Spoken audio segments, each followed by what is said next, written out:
कुमार जेना president Odisha राजस्व अमला संघ केन्द्रापड़ा जिला शाखा।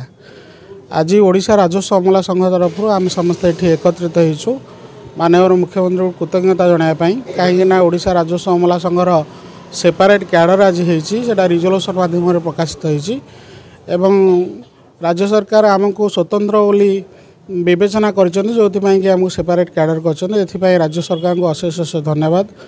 माननीय मुख्यमंत्री को अशेष अशेष धन्यवाद। चेयरमैन 5T को अशेष अशेष धन्यवाद।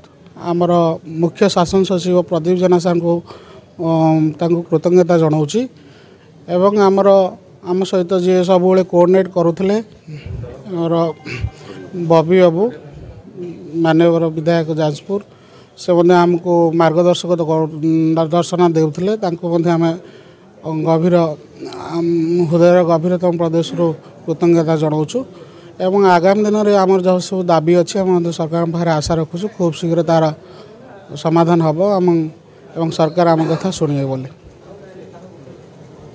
मु शैलेन्द्र नारायण प्रधान उपसभापति राज्य ओडिशा राजस्व अमला संघ ओडिशा।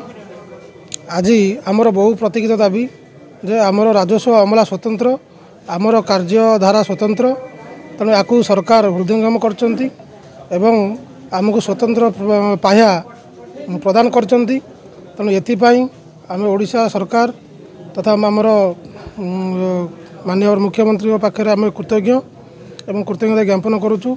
ता सहित आमर राजस्व अमला संघ को जी दिग्दर्शन देते आमर प्रणव प्रकाश दास विधायक जाजपुर महोदय ताकू कृतज्ञता ज्ञापन करुचु।